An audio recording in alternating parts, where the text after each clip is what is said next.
अस्सलामुअलैकुम दोस्तों। लो जी दोस्तों, रंधावा व्लॉग यूट्यूब चैनल ते खुश आमदीद। हाँ जी, उम्मीद करते तमाम दो ठीक ठाक होणगे। लो जी दोस्तों, असीं अज मौजूद है G M मकरम tractor workshop Shahkot ते इन्हां दे वर्कशाप दे ओनर भाई वसीम साहब साडे नाल मौजूद आ।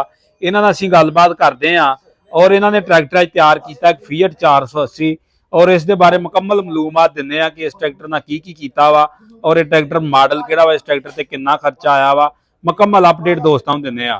अस्सलाम वालेकुम भाई वसीम। वालेकुम सलाम जी भाई वसीम, की हाल जी? ठीक ठाक, शुक्र अल्लाह दा। तुसीं भाई वसीम, किहड़ा मॉडल जे ट्रैक्टर? ਇਹ ਮਾਡਲ 14 ਜੀ। सही। इस ट्रैक्टर ਨੂੰ ਕੀ ਕੀਤਾ ਜੇ ਅੱਜ? ਇਹ ਪਹਿਲੇ ਨੰਬਰ ਤੇ ਇਹਦੀਆਂ ਜਿਹੜੀਆਂ ਨਾ ਬ੍ਰੇਕਾਂ ਸ਼ਰੇਕਾਂ ਦਾ ਕੰਮ ਕੀਤਾ ਵਾ। ਬ੍ਰੇਕ ਮਗਰਲੇ ਹਿੱਸੇ ਦਾ? ਹਾਂਜੀ, ਮਗਰਲੇ ਹਿੱਸੇ ਦਾ ਬ੍ਰੇਕ ਲੈਦਰ ਵਗੈਰਾ ਇਹਦੇ ਨਵੇਂ ਪਾਏ ਨੇ। ਕਮਾਨੀ ਪਲੇਟ ਵਗੈਰਾ ਇਹਦਾ ਛੋਟਾ ਮੋਟਾ, ਬਾਕੀ ਇਹਦੇ ਐਂਡ ਵਗੈਰਾ ਦੇ ਜਿਹੜੇ ਨੇ ਉਹ ਨਵੇਂ ਪਾਏ ਨੇ। ਜ਼ਿਆਦਾਤਰ ਲੋਕ ਜਿਹੜੇ ਨੇ ਉਹ ਰਿਪੇਅਰ ਹੀ ਕਰਾਉਂਦੇ ਨੇ। ਰਿਪੇਅਰ ਦੇ ਵਿੱਚ ਜਿਹੜਾ ਹੁੰਦਾ ਨਾ ਮਸਲਾ, ਉਹ ਰਿਪੇਅਰ ਦਾ ਹੁੰਦਾ ਕਿ ਐਂਡ ਦੇ ਵਿੱਚ ਗੋਲੀ ਜਿਹੜੀ ਉਹਦੇ ਉੱਤੇ ਸਪਰਿੰਗ ਪਾ ਦਿੰਦੇ ਲੋਹੇ ਦਾ, ਤੇ ਉਹਦੇ ਉੱਤੋਂ ਵੈਲਡਿੰਗ ਕਰਦੇ ਆ ਤੇ ਉਹ ਮਿੱਟੀ ਘਟਾ ਪੈਂਦਾ ਵਾ ਤੇ ਉਹ ਜਾਮ ਹੋ ਜਾਂਦਾ। ਜ਼ਿਮੀਂਦਾਰ ਜਿਹੜੇ ਨੇ ਉਹ ਤੇਲ ਤੂਲ ਨਹੀਂ ਉਹਨੂੰ ਲਾਉਂਦੇ। ਤੇ ਬਾਕੀ ਜਿਹੜਾ ਜੈਨਮਨ ਐਂਡ ਹੁੰਦਾ ਨਾ, ਜਿਹੜਾ ਨਵਾਂ ਹੁੰਦਾ, ਉਹਦੇ ਵਿੱਚ ਟਫ ਲੋਨ ਹੁੰਦੀ ਆ, ਪਲਾਸਕਟ ਹੁੰਦੀ ਆ, ਜਿਹੜੇ ਕਾਰਾਂ ਵਗੈਰਾ 'ਚ ਜਿਸ ਤਰ੍ਹਾਂ ਐਂਡ ਹੁੰਦੇ ਨਾ ਇਸ ਤਰ੍ਹਾਂ ਹੁੰਦੀ ਆ। ਤੇ ਉਹ ਜਿਹੜੇ ਐਂਡ ਨੇ ਜਿੰਨੀ ਦੇਰ ਵੀ ਉਹ ਚੱਲਣਗੇ ਨਾ, ਉਹ ਜਾਮ ਨਹੀਂ ਐਂਡ ਹੋਏਗਾ, ਨਾ ਉਹ ਮੁੱਕੀਆਂ ਦੇ ਆੜੇ ਸੁਰਾਖ ਨੇ ਨਾ ਇਹ ਖਰਾਬ ਹੋਣਗੇ। ਤੇ ਬਾਕੀ ਆ ਜਿਹੜੇ ਇਹਦੇ ਉਸ ਤੋਂ ਇਲਾਵਾ ਤੁਹਾਨੂੰ ਦਿਖਾਉਂਦੇ ਆ ਇਹਦੇ ਟਾਇਰ। ਜਿਹੜਾ ਨਾ ਟਾਇਰ ਇਹਦੇ ਚੌਕੜਾ ਹੀ ਟਾਇਰਾਂ ਦਾ ਇਹਦਾ ਨਵਾਂ ਵਾ, ਸਰਵਿਸ ਚੈਂਪੀਅਨ ਦੇ ਟਾਇਰ ਨੇ। ਇਹ ਸਰਵਿਸ ਚੈਂਪੀਅਨ ਕਿਉਂ ਪਾਇਆ? ਇਹਦੀ ਇੱਕ ਤੇ ਗੁੱਲੀ ਦੀ ਉਚਾਈ ਬੜੀ ਆ। ਸਹੀ ਆ। ਹਾਂਜੀ, ਗੁੱਲੀ ਦੀ ਉਚਾਈ ਦੀ ਵਜ੍ਹਾ ਤੋਂ ਜ਼ਿਆਦਾ ਦੋਸਤ ਇਹਨੂੰ ਪਸੰਦ ਕਰਦੇ ਨੇ। ਫੀਟ ਦੇ ਹੁੰਦੇ ਨੇ 12 ਦੇ ਟਾਇਰ। 12 ਦੇ ਟਾਇਰ ਜਿਹੜੇ ਹੁੰਦੇ ਆ ਨੀਵੇਂ ਹੁੰਦੇ ਆ। ਮਤਲਬ ਪਿੱਛੋਂ ਟਰੈਕਟਰ ਗੱਲ ਹੋ ਕੇ ਨੀਵਾ ਹੀ ਲੱਗਦਾ, ਉੱਤੇ ਬੈਠਾ ਵੀ ਬੰਦਾ ਇਦਾਂ ਹੁੰਦਾ ਜਿਵੇਂ ਥੱਲੇ ਹੀ ਵੜਿਆ ਵਾ। ਤੇ ਇਹ ਜਿਹੜੇ ਹੁਣ ਟਾਇਰ ਇਹਦੇ ਨਾ ਜ਼ਿਆਦਾ ਲੰਮੀ ਗੁੱਲੀ ਦੇ ਪੈ ਗਏ ਨੇ, ਉੱਚੇ ਹੋ ਗਏ ਨੇ ਟਾਇਰ। ਸੋਹਣੇ ਵੀ ਲੱਗਦੇ ਟਾਇਰ। ਹਾਂ, ਸੋਹਣੇ ਵੀ ਲੱਗਦੇ ਆ। ਤੇ ਬਾਕੀ ਜਦੋਂ ਬੰਦਾ ਉੱਤੇ ਬਹਿ ਤਾਂ ਉਹਨੂੰ ਪੂਰਾ ਕੰਫਰਟੇਬਲ ਫੀਲ ਹੋਏਗਾ ਉਹਦਾ। ਸਹੀ ਸਹੀ। ਇਹ ਟਾਇਰ ਕਿੰਨੇ ਦੇ ਆਏ ਚੌਕੜਾ ਜੀ? ਅਗਲੇ ਵੀ ਸਰਵਿਸ ਦੇ ਹੀ ਆ? ਹਾਂਜੀ ਸਹੀ। ਤੇ ਬਾਕੀ ਇਹ 1,36,000 ਦੇ ਰਾਉਂਡ ਬਾਉਂਡ ਇਹਦੇ ਟਾਇਰ ਆਏ ਨੇ, ਚੌਕੜਾ ਹੀ ਇਹਦਾ। ਸਹੀ ਸਹੀ ਸਹੀ। ਤੇ ਰਿਮ ਵੀ ਨਵੇਂ ਪਾਏ ਆ ਇਹਦੇ ਰਿਮ ਜਿਹੜੇ ਨੇ ਇਹ ਰੀਪੇਂਟ ਹੋਏ ਨੇ। ਸਹੀ ਸਹੀ। ਇਹ ਤਕਰੀਬਨ ਸਾਰਾ ਜਿਹੜਾ ਖਰਚਾ ਨਾ ਰਿਮਾਂ ਦਾ, ਰਿਮ ਜਿਹੜੇ ਨੇ ਟਾਇਰ ਲੱਥੇ ਸੀਗੇ, ਅੰਦਰੋਂ ਵੀ ਰਿਮ ਰੰਗ ਹੋਏ ਨੇ, ਬਾਹਰੋਂ ਵੀ ਰੰਗ ਹੋਏ ਨੇ। ਬਾਕੀ ਇਹਦਾ ਬੰਪਰ ਸ਼ੰਪਰ ਰੰਗ ਹੋਇਆ ਵਾ। ਤੇ ਇਹਦੀ ਪਿਛਲੀ ਜਿਹੜੀ ਸੀਟ ਵਗੈਰਾ ਸੀਗੀ ਉਹਨੂੰ ਜਿਹੜਾ ਵਾ ਵੈਲਡਿੰਗ ਸ਼ੈਲਡਿੰਗ ਕਰਕੇ ਤੇ ਉਹ ਦੁਬਾਰਾ ਰਿਪੇਅਰ ਕਰਕੇ ਦੁਬਾਰਾ ਰੀਪੇਂਟ ਉਹਨੂੰ ਕਰਾਇਆ ਗਿਆ ਵਾ। ਸਹੀ। ਹਾਂਜੀ, ਇਹਦਾ ਪੇਂਟ ਦਾ ਖਰਚਾ ਕਿੰਨਾ ਕੁ ਆ ਗਿਆ? ਇਹ ਤਕਰੀਬਨ ਇਹਦਾ ਨਾ 15-16 ਰੁਪਇਆ ਸਾਰਾ ਟੋਟਲ ਖਰਚਾ ਆ ਗਿਆ ਵਾ, ਰਿਮਾਂ ਦਾ ਤੇ ਬੰਪਰ ਦਾ ਤੇ ਪਿਛਲੀ ਜਿਹੜੀ ਸੀਟ ਆ। ਤਕਰੀਬਨ ਜੇ ਅਸੀਂ ਗੱਲ ਕਰੀਏ ਰਿਮਾਂ ਦੀ 7-8 ਹਜ਼ਾਰ ਚ ਕੱਲੇ ਰਿਮ ਰੰਗ ਹੋ ਜਾਂਦੇ ਆ। ਹਾਂਜੀ, ਤਕਰੀਬਨ 8,000 ਰੁਪਏ ਜੇ। ਤੇ ਰਿਮਾਂ ਤੋਂ ਅਗਲੇ ਤੁਸੀਂ ਲਵਾਓਗੇ ਉਹਦਾ ਖਰਚਾ ਜ਼ਿਆਦਾ ਹੋਏਗਾ, ਕਿਉਂਕਿ ਜਦੋਂ ਟਾਇਰ ਲਵਾਉਣੇ ਨੇ ਉਹ ਟਾਇਰਾਂ ਵਾਲੇ ਨੇ ਵੀ ਪੈਸੇ ਲੈ ਲੈਣੇ ਨੇ। ਤੇ ਬਾਕੀ ਅੰਦਰੋਂ ਪੇਂਟ ਕਰਨਾ ਹੋਵੇ ਉਹ 1000-1500 ਰੁਪਇਆ ਉਹਦਾ ਖਰਚਾ ਵੱਜ ਜਾਂਦਾ। ਸਹੀ ਸਹੀ। ਹੋਰ ਇਸ ਟਰੈਕਟਰ ਦਾ ਕੀ ਕੰਮ ਕੀਤਾ? ਬਾਕੀ ਉਸ ਤੋਂ ਇਲਾਵਾ ਇਹਦੀ ਜਿਹੜੀ ਟੇਪ ਸ਼ੇਪ ਆ, ਇਹ ਇਹਨਾਂ ਨੇ ਨਵੀਂ ਬਣਵਾ ਕੇ ਲਿਆਂਦੀ ਆ। ਤਕਰੀਬਨ 22,000 ਰੁਪਏ ਦੀ ਟੇਪ ਆ ਗਈ ਆ। ਸਹੀ ਸਹੀ। ਤੇ ਬਾਕੀ ਕਹ ਲਓ ਕਿ ਸ਼ੌਕ ਦੇ ਹੀ ਸਾਰੇ ਕੰਮ ਹੋਏ ਆ। ਸਹੀ। ਤੇ ਛੱਤ ਵਾ ਜਿਹੜੀ ਆ ਭਾਈ ਰਿਆਜ਼ ਉਹਨਾਂ ਨੂੰ ਖਿਆਲ ਕੀਤੀ ਸੀਗੀ, ਤੇ ਉਹਨਾਂ ਨੇ ਸਾਡੇ ਨਾਲ ਬੜਾ ਤਾਵਨ ਕੀਤਾ, ਸਾਡੀ ਬਰਾਦਰੀ ਤੇ ਨਾ। ਤੇ ਬਰਾਦਰੀ ਬੇਸ ਤੇ ਉਹਨਾਂ ਨੇ ਸਾਡੇ ਨਾਲ ਕਾਫੀ ਅੱਛਾ ਜਿਹੜਾ ਤਾਵਨ ਵੀ ਕੀਤਾ ਵਾ। ਇਹ ਟੂਪਾਂ ਦੇ ਉੱਤੇ ਭਾਈ ਕੱਸੀ ਆ। ਹਾਂਜੀ, ਆਜੋ ਤੁਹਾਨੂੰ ਦਿਖਾਉਨੇ ਆ। ਇਹਦੀਆਂ ਜਿਹੜੀਆਂ ਪਹਿਲੀਆਂ ਸਪੋਰਟਾਂ ਜਿਹੜੀਆਂ ਉੱਤੇ ਲੱਗੀਆਂ ਹੁੰਦੀਆਂ ਨਾ, ਹਾਂਜੀ ਹਾਂਜੀ, ਉਹ ਲੱਥ ਗਈਆਂ ਨੇ। ਆ ਤਕਰੀਬਨ ਅੱਧੀ ਇੰਚੀ ਮੋਟੀ ਇਹਦੀ ਜਿਹੜੀ ਆ ਨਾ ਉੱਤੇ ਪਲੇਟ ਲੱਗੀ ਆ, ਜਿਹਦੇ ਨਾਲ ਇਹ ਹੁਣ ਦੂਸਰੇ ਨੰਬਰ ਤੇ ਰਕਾਬ ਜਿਹੜੀ ਹੁੰਦੀ ਆ ਫੀਟ ਦੀ, ਆ ਦੋਸਤਾਂ ਨੂੰ ਦਿਖਾ ਲਓ ਕਿ ਆੜੀ ਛੋਟੀ ਰਕਾਬ ਹੁੰਦੀ ਆ, ਤਕਰੀਬਨ 4 ਸੂਤਰ ਦੀ ਕਹਿ ਲਓ। ਤੇ ਆ ਹੁਣ ਇਹਨੂੰ 5 ਸੂਤਰ ਦੀ ਰਕਾਬ ਜਿਹੜੀ ਆ 640 ਦੀ ਜਿਹੜੀ ਹੁੰਦੀ ਆ ਨਾ, ਉਹ ਉਹਨੂੰ ਪਾਤੀ, ਯਾਨੀ ਕਿ ਮਜ਼ਬੂਤੀ ਹੋ ਗਈ। ਹਾਂਜੀ, ਹੁਣ ਇਹ ਨਾ ਰਕਾਬ ਟੁੱਟੇਗੀ ਤੇ ਨਾ ਇਹ ਉਤੋਂ ਛੱਤ ਹਿਲੇਗੀ। ਬਾਕੀ ਜਿਹੜਾ ਉੱਤੇ ਛੱਤ ਕਿੰਨੇ ਦੀ ਮਿਲੀ ਆ? ਇਹ ਛੱਤ ਸਾਨੂੰ ਮਿਲੀ ਆ ਜੀ 25,000 ਰੁਪਏ ਦੀ। ਸਹੀ ਸਹੀ। ਆ ਕਲੈਂਪ ਵੀ ਨਾਲ ਹੀ ਆਏ? ਹਾਂਜੀ, ਕਲੈਂਪ ਨਾਲ ਆਏ ਨੇ। ਬਾਕੀ ਸਭ ਤੋਂ ਅੱਛੀ ਜਿਹੜੀ ਗੱਲ ਸਾਨੂੰ ਪਸੰਦ ਆਈ ਆ ਨਾ ਛੱਤ ਦੀ, ਤੁਹਾਨੂੰ ਹਿਲਾ ਕੇ ਵੀ ਚੈੱਕ ਕਰਾਉਨੇ ਆ।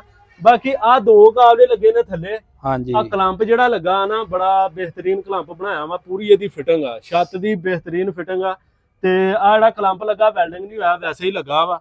ਤੇ ਕਲੰਪ ਜਿਹੜਾ ਉੱਤੇ ਲੱਗਾ ਵਾ ਉਹਦੇ ਨਾਲ ਇਹ ਆ ਵੀ ਉਤੋਂ ਇਹਦੀ ਮਜ਼ਬੂਤੀ ਵੀ ਜ਼ਿਆਦਾ ਹੋ ਜਾਏਗੀ, ਛੱਤ ਹਿਲੇਗੀ ਨਹੀਂ। ਅੱਛਾ ਭਾਈ ਵਸੀਮ, ਆਮ ਛੱਤ ਅਗਰ ਲੈ ਕੇ ਲਵਾਈਏ ਟਰੈਕਟਰ ਨੂੰ ਤੇ ਉਹ ਕਿੰਨੇ ਦੀ ਲੱਗਦੀ ਆ ਤੇ ਇਹਦੇ ਵਿੱਚ ਰੇਟ ਦਾ ਕਿੰਨਾ ਫਰਕ ਪਿਆ ਵਾ? ਉਹ ਜਿਹੜੀ ਆਮ ਛੱਤ ਲੱਗਦੀ ਹੈ ਨਾ, ਤਕਰੀਬਨ ਮਜ਼ਦੂਰੀ ਵਗੈਰਾ ਪਾ ਕੇ ਉਹਦੇ ਉੱਤੇ ਤਕਰੀਬਨ 18 ਤੋਂ 19,000 ਰੁਪਇਆ ਖਰਚਾ ਆ ਜਾਂਦਾ ਵਾ। ਯਾਨੀ ਕਿ ਇਹ ਤੇ 5-6 ਹਜ਼ਾਰ ਦਾ ਫੀ। ਹਾਂਜੀ, ਆ ਦੇਖੋ ਨਾ, ਹੁਣ ਟੂਬ ਜਿਹੜੀ ਲੱਗੀ ਆ ਨਾ, 5 ਇੰਚੀ ਦੀ ਟੂਬ ਲੱਗੀ ਆ। ਤਕਰੀਬਨ ਸਾਡੇ ਅੰਦਾਜ਼ੇ ਦੇ ਮੁਤਾਬਕ ਜਿਹੜੀ ਆਮ ਲੋਕਲ ਛੱਤ ਮਿਲਦੀ ਆ ਨਾ ਉਦੋਂ ਨੂੰ ਜ਼ਿਆਦਾ ਡਬਲ ਵੇਟ ਦੀ ਆ। ਬਾਕੀ ਅੰਦਰ ਦੋਸਤਾਂ ਨੂੰ ਚੈੱਕ ਕਰਾਓ, ਇਹਦੇ ਆ ਅੰਦਰਲੀ ਸਾਈਡ ਤੇ ਨਾ ਟੋਟਲੀ ਜਿਹੜਾ ਵਾ ਛਾਬੇ ਦੇ ਨਾ ਟੂਬ ਲੱਗੀ ਆ, ਜਿਹੜੀ ਇਹਦੀ ਮਜ਼ਬੂਤੀ ਜ਼ਿਆਦਾ ਕਰਦੀ ਆ।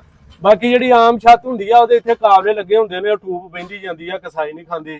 ਤੇ ਬਾਕੀ ਆ ਛੱਤ ਦੇ ਉੱਤੇ ਜਿਹੜਾ ਨਾ ਪੱਖਾ ਵਗੈਰਾ ਅਸੀਂ ਆਪ ਹੀ ਲਵਾਇਆ ਵਾ। ਇਹ ਛੱਤ ਇਹ ਕਹਿ ਲਓ ਕਿ ਇਜ਼ਾਫੀ ਪੈਸੇ ਲੱਗੇ, 3000 ਰੁਪਇਆ ਇਹ ਲੱਗਾ। ਬਾਕੀ ਆ ਸ਼ੀਸ਼ਾ ਲਾਇਆ, ਤੇ ਸ਼ੀਸ਼ਾ ਤੁਸੀਂ ਦੇਖ ਲਓ ਕਿ ਸ਼ੀਸ਼ੇ ਦੀ ਪਿੱਛੋਂ ਇਹਦੀ ਖੂਬਸੂਰਤੀ ਵੀ ਬੜੀ ਆ, ਤੇ ਅੱਛੀ ਕੁਆਲਿਟੀ ਦਾ ਸ਼ੀਸ਼ਾ ਲਾਇਆ ਵਾ। ਫਿਟਿੰਗ ਵੀ ਪੂਰੀ ਹਾਂਜੀ ਪੂਰੀ ਫਿਟਿੰਗ ਆ। ਬਾਕੀ ਆ ਜਿਹੜਾ ਹੈਂਡਲ ਲੱਗਾ ਵਾ, ਤੇ ਇਹਨੂੰ ਹੈਂਡਲ ਨੂੰ ਪਕੜ ਕੇ ਬੜੀ ਆਸਾਨੀ ਦੇ ਨਾਲ ਤੁਸੀਂ ਉੱਤੇ ਵੀ ਜਾ ਸਕਦੇ ਜੇ ਇਹਦੇ ਨਾਲ। ਕੋਈ ਨਾ ਹੈਂਡਲ ਟੁੱਟ ਜੇ ਬੰਦਾ ਇੱਥੇ ਲੈ ਕੇ ਨਹੀਂ ਟੁੱਟਦਾ ਨਹੀਂ, ਐਡੀ ਛੇਤੀ ਨਹੀਂ ਟੁੱਟਦਾ, ਇਹਨੂੰ ਕੁਝ ਨਹੀਂ ਹੁੰਦਾ। ਹਾਂਜੀ ਸਹੀ। ਤੇ ਬਾਕੀ ਹਿਲਾ ਕੇ ਦਿਖਾਓ ਹਾਂ ਛੱਤ ਮਗਰੋਂ। ਬਾਕੀ ਆ ਤੁਹਾਨੂੰ ਹਿਲਾ ਕੇ ਦਿਖਾਉਨੇ ਆ ਕਿ ਗੱਡੀ ਹਿਲੇਗੀ, ਤੇ ਮਗਰੋਂ ਇਹਦੀ ਕੋਈ ਚੀਜ਼ ਮਗਰਾਟ ਸੀਟ ਇਹਦੀ ਕੋਈ ਚੀਜ਼ ਯਾਨੀ ਕਿ ਮਗਰਲਾ ਹਿੱਸਾ ਇਹਦਾ ਬੰਨ ਦਿੱਤਾ ਛੱਤ ਨੇ। ਇਹ ਮਗਰਾਟ ਨਹੀਂ ਜਾਂਦੇ ਸਾਰੀ ਉਮਰ ਵੀ ਇਹਨਾਂ ਦੇ। ਜੇ ਮੁਤਮਿਨ ਜੇ ਛੱਤ ਤੋਂ ਪੂਰੇ, ਹਾਂਜੀ ਜਿੱਦਾਂ ਭਾਈ ਰਿਆਜ ਵੀਡੀਓ ਚ ਦੱਸਦਾ ਉਂਝ ਹੀ ਆ। ਸਹੀ ਦੇਖੋ ਜੀ, ਸਾਡੇ ਤੇ ਉਹ ਕਹਿ ਲਓ ਵੱਡੇ ਵੀ ਨੇ, ਤੇ ਉਹਨਾਂ ਦੇ ਨਾਲ ਇੱਕ ਦਫਾ ਮੁਲਾਕਾਤ ਵੀ ਹੋਈ, ਤੇ ਬਹੁਤ ਅੱਛੇ ਬੰਦੇ ਨੇ। ਤੇ ਅਸੀਂ ਤੇ ਉਹਨਾਂ ਕੋਲ ਕਹਿ ਲਓ ਕਿ ਪਹਿਲੀ ਦਫਾ ਹੀ ਉਹਨਾਂ ਨੂੰ ਪੈਸੇ ਵੀ ਜਾਇਜ਼ ਕੈਸ਼ ਕਰਾਏ ਸੀ। ਸਹੀ, ਆਨਲਾਈਨ ਹੀ ਮੰਗਾਈ। ਹਾਂਜੀ ਆਨਲਾਈਨ ਹੀ ਮੰਗਾਈ ਆ ਉਹਨਾਂ ਨੇ ਸਾਨੂੰ। ਅੱਜ ਉਹਨਾਂ ਦਾ ਅਸੀਂ ਕਿਹਾ ਸੀਗਾ ਕਿ ਸਾਨੂੰ 2 ਦਿਨ ਛੁੱਟੀਆਂ ਨੇ, ਸਾਨੂੰ ਜਲਦੀ ਚਾਹੀਦੀ। ਉਹਨਾਂ ਦੀ ਮਿਹਰਬਾਨੀ, ਉਹਨਾਂ ਸਾਨੂੰ ਨਾ ਟਾਈਮ ਨਾਲ ਛੱਤ ਪਹੁੰਚਾਤੀ, ਤੇ ਜਿਹੜੇ ਉਹ ਜਾਂਦੇ। ਅੱਛਾ ਭਾਈ, ਇਸ ਸਾਈਡ ਤੇ ਪਾਵਰ ਵੀ ਨਵੀਂ ਲਵਾਈ ਹੈ ਇਹਨੂੰ। ਇਹ ਪਾਵਰ ਜਿਹੜੀ ਇਹਦੀ ਲੱਗੀ ਆ ਨਾ, ਇਹ ਨਵੀਂ ਲੱਗੀ ਆ। ਤੇ ਆ ਦੋਸਤਾਂ ਨੂੰ ਚੈੱਕ ਕਰਾਓ, ਇਹ ਕੰਪਨੀ ਜਿਹੜੀ ਹੁੰਦੀ ਆ ਨਾ, ਆ ਜ਼ਿਆਦਾਤਰ ਦੋਸਤਾਂ ਨੂੰ ਇਹ ਨਹੀਂ ਪਤਾ ਹੁੰਦਾ, ਆ BE ਕੰਪਨੀ ਦੀ ਆ। ਤੇ ਇਹਦੀ ਅਸੈਂਬਲੀ ਦਾ ਹੀ ਸਾਰਾ ਦਾਰੋਮਦਾਰ ਹੁੰਦਾ, ਅਸੈਂਬਲੀ ਤੇ ਪੰਪ ਜਿਹੜਾ ਪਾਵਰ ਦਾ ਲੱਗਾ ਹੁੰਦਾ ਵਾ। ਉਸ ਤੋਂ ਇਲਾਵਾ ਇਹਦੇ ਵਿੱਚ ਕੋਈ ਐਸੀ ਕੋਈ ਚੀਜ਼ ਨਹੀਂ ਹੁੰਦੀ।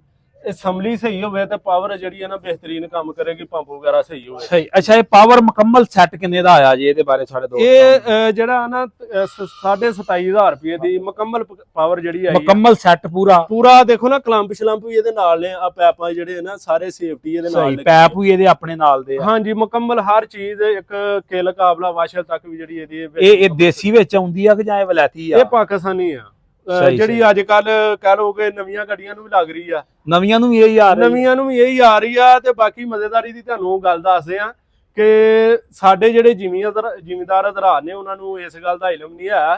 ਅਸੀਂ ਉਹਨਾਂ ਦੀ ਅਗਾਹੀ ਵਾਸਤੇ ਜਿਹੜਾ ਉਹਨਾਂ ਨੂੰ ਦੱਸਦੇ ਆ ਕਿ ਆ ਜਿਹੜੀ ਪਾਵਰ ਆ, ਇਹ ਤਕਰੀਬਨ ਜਿਹੜੀ ਆ ਨਾ 27,500 ਰੁਪਏ ਦੀ ਸਾਨੂੰ ਇੱਥੋਂ ਮਿਲੀ ਆ। ਤੇ ਬਾਕੀ ਅਗਰ ਕੰਪਨੀ ਲਏਗੀ ਤੇ ਕੰਪਨੀ ਨੂੰ ਸਾਰੀ ਗੱਲ ਆ ਉਹ ਸਸਤੀ ਮਿਲੇਗੀ। ਬਾਕੀ ਕੰਪਨੀ ਨੇ ਜ਼ਿਆਦਾ ਜੂ ਮਾਲ ਲੈਣਾ। ਹਾਂਜੀ, ਬਾਕੀ ਜਿਹੜੀ ਬਾਹਰੋਂ ਇੰਪੋਰਟਡ ਪਾਵਰ ਹੁੰਦੀ ਆ ਨਾ, ਐਨਾਡੋਲਾ ਦੀ ਅੱਗੇ ਜਾਂ ਹੀਮਾ ਵਗੈਰਾ ਦੀ ਹੁੰਦੀ ਸੀ, ਹੀਮਾ ਦੀ ਅੱਜ ਕੱਲ ਨਹੀਂ ਆਉਂਦੀ। ਐਨਾਡੋਲਾ ਦੀ ਜਾਂ AHS ਦੀ ਪਾਵਰ ਜਿਹੜੀ ਆ ਕੰਪਨੀ ਜਿਹੜੀ ਲਾਉਂਦੀ ਹੁੰਦੀ ਸੀ ਅੱਗੇ, ਉਹ ਤਕਰੀਬਨ ਉਹਦਾ ਰੇਟ ਹੈਗਾ 55,000 ਰੁਪਇਆ ਰੇਟ ਆ। ਹੁਣ ਦੇਖ ਲਓ ਕਿ 27,000 ਰੁਪਇਆ ਤੇ 55,000 ਰੁਪਇਆ ਕੀਮਤ ਦਾ ਕਿੰਨਾ ਡਿਫਰੈਂਟ ਆ। ਤੇ ਕੰਪਨੀ ਉਹੋ ਹੀ ਰੇਟ ਲੈ ਰਹੀ ਆ ਜਿਹੜਾ ਆਮ ਲੋਕਲ ਪਾਵਰ ਰੇਟ 55 ਵਾਲਾ ਤੇ ਮਾਲ 25 ਵਾਲਾ। ਹਾਂਜੀ, ਮਾਲ 25 ਵਾਲਾ ਤੇ ਰੇਟ ਜਿਹੜਾ ਵਾ 55,000 ਵਾਲਾ ਉਹਨਾਂ। ਬਾਕੀ ਜਿਹੜਾ ਵਾ ਅਸੀਂ ਆ ਨਵੇਂ ਟਰੈਕਟਰ ਦੇਖੀ ਦੇ ਨੇ, ਉਹਨਾਂ ਨੂੰ ਜਿਹੜੇ ਅੱਗੇ ਪੰਪ ਹੁੰਦੇ ਹੀਮਾ ਕੰਪਨੀ ਦੇ, ਜਿਹੜੇ ਉਹਨਾਂ ਦੀ ਤਕਰੀਬਨ ਕੀਮਤ ਜਿਹੜੀ ਆ ਨਾ ਅੰਦਾਜ਼ਨ ਦੇ ਲਗਭਗ ਤਕਰੀਬਨ 25 ਤੋਂ 30,000 ਰੁਪਇਆ ਉਹਨਾਂ ਦੀ ਕੀਮਤ ਹੁੰਦੀ ਸੀ ਪੰਪ ਦੀ। ਤੇ ਉਹਨਾਂ ਦੀ ਲਾਈਫ ਜ਼ਿਆਦਾ ਹੁੰਦੀ ਸੀ, ਜ਼ਿਆਦਾ ਦੇਰ ਚੱਲਦੇ। ਹੁਣ ਇਹ ਪੰਪ ਜਿਹੜੇ ਨਵੇਂ ਆ ਉਹ ਵੀ ਲੋਕਲ ਹੀ ਲਾਈ ਜਾ ਰਹੇ ਨੇ। ਤੇ ਬਾਕੀ ਅਗਰ ਕੋਈ ਟਰੈਕਟਰ ਆਇਆ ਦੋਸਤਾਂ ਨੂੰ ਚੈੱਕ ਕਰਾਵਾਂਗੇ ਕਿ ਲੋਕਲ ਹੀ ਪੰਪ ਲਾਈ ਜਾਂਦੇ ਨੇ। ਕੀਮਤਾਂ ਜਿਹੜੀਆਂ ਨੇ ਉਹ ਕਹ ਲਓ ਕਿ ਟਰੈਕਟਰਾਂ ਦੀਆਂ ਸਮਾਨਾਂ ਤੇ ਲਈ ਜਾਂਦੇ ਨੇ, ਮਟੀਰੀਅਲ ਉਸ ਹਿਸਾਬ ਨਾਲ ਨਹੀਂ ਦਿੰਦੇ। ਅੱਛਾ ਵਸੀਮ ਭਾਈ, ਅਕਸਰ ਜਦੋਂ ਅਸੀਂ ਕੰਪਨੀਆਂ ਦਾ ਸਵਾਲ ਕਰੀਦਾ ਵਾ ਕਿ ਤੁਹਾਡਾ ਜਿੱਦਾਂ ਪੁਰਾਣੇ ਟਰੈਕਟਰਾਂ ਦਾ ਮਟੀਰੀਅਲ ਸੀ, ਤੇ ਕੰਪਨੀਆਂ ਕੋਈ ਇਹ ਜਵਾਬ ਦਿੰਦੀਆਂ ਨਹੀਂ ਸਾਡਾ ਉਹ ਹੀ ਮਿਆਰ ਆ। ਤੇ ਜਦੋਂ ਜ਼ਿਮੀਂਦਾਰਾਂ ਦੇ ਵਿੱਚ ਜਾਈਦਾ ਵਾ ਜਾਂ ਇੱਥੇ ਵਰਕਸ਼ਾਪਾਂ ਤੇ ਆਈਦਾ ਵਾ, ਤੇ ਅੱਗੋਂ ਸੁਣਨ ਨੂੰ ਕੁਝ ਹੋਰ ਹੀ ਮਿਲਦਾ ਵਾ। ਇਹਦੇ ਵਿੱਚ ਕੀ ਰਾਜ ਆ? ਇਹ ਜਿਹੜੇ ਪੁਰਾਣੇ ਮਾਡਲ ਹੈ ਜਾਂ ਇਟਲੀ ਸੰਭਲ ਜਿਹੜੇ ਟਰੈਕਟਰ ਬਾਹਰ ਦੇ ਆਏ ਨੇ, ਹਜੇ ਤੱਕ ਵੀ ਜਿਹੜੇ ਨੇ ਉਹ ਤਕਰੀਬਨ ਕਈ ਟਰੈਕਟਰ ਕਾਫੀ ਸਾਰੇ ਨੇ ਜਿਹੜੇ ਸ਼ੌਕੀਨ ਹਜ਼ਰਾਤ ਕੋਲ ਉਹ ਜਨਮ ਨਹੀਂ ਚੱਲਣ ਡਏ ਨੇ, ਤੇ ਬਿਹਤਰੀਨ ਹਾਲਤ। ਤੇ ਸਭ ਤੋਂ ਵੱਡੀ ਗੱਲ ਉਹਨਾਂ ਦੀ ਜਿਹੜੀ ਇਹ ਆ, ਉਹਨਾਂ ਦੇ ਨਟ ਬੋਲਟ ਵਗੈਰਾ ਜਿਹੜੇ ਆ ਨਾ ਵਲਾਤੀ ਲੱਗੇ ਹੁੰਦੇ ਆ। ਹੁਣ ਤੇ ਜਿਹੜੀ ਆ ਦੇਗ ਆ ਇਦਾਂ ਹੀ ਹੁੰਦੀ ਆ ਜਿਵੇਂ ਕਿ ਰੇਤ ਹੀ ਢਾਲੀ ਆ ਉਹਨਾਂ ਨੇ। ਜਿਹੜੀ ਚੂੜੀ ਵਗੈਰਾ ਆ ਨਾ, ਇਹਦੇ ਕਾਬਲਿਆਂ ਦੀ ਬਹੁਤ ਜਲਦੀ ਸਲਿੱਪ ਹੁੰਦੀ ਆ। ਤੇ ਲੋਕਲ ਹੀ ਜ਼ਿਆਦਾਤਰ ਸਮਾਨ ਲੱਗਾ ਵਾ। ਚੰਦ ਚੀਜ਼ਾਂ ਨੇ ਜਿਹੜੀਆਂ ਡੀਜ਼ਲ ਪੰਪ ਵਗੈਰਾ ਕਹਿ ਲਓ ਜਾਂ ਕਹਿ ਲਓ ਕਰੈਂਕ ਵਗੈਰਾ, ਜਿਹੜੀ ਆ ਚੰਦ ਚੀਜ਼ਾਂ ਜਿਹੜੀਆਂ ਨੇ ਉਹ ਬਾਹਰ ਦੀਆਂ ਨੇ। ਬਾਕੀ ਟੋਟਲੀ ਜਿਹੜਾ ਨਾ ਉਹ ਸਾਰਾ ਲੋਕਲ ਹੀ ਸਮਾਨ ਲਾ ਕੇ ਆ ਰਿਹਾ ਵਾ। ਲਓ ਜੀ ਦੋਸਤੋ, ਇਹ ਫੀਅਟ ਟਰੈਕਟਰ ਦੀ ਮੈਂ ਅੱਗੇ ਵੀ ਦੱਸਦਾ ਹੁੰਦਾ ਵਾਂ, ਤਕਰੀਬਨ 50 ਸਾਲ ਪੁਰਾਣੀ ਵਰਕਸ਼ਾਪ ਆ। 50 ਸਾਲਾਂ ਤੋਂ ਫੀਅਟ ਟਰੈਕਟਰਾਂ ਦਾ ਕੰਮ ਕਰ ਰਹੇ ਨੇ।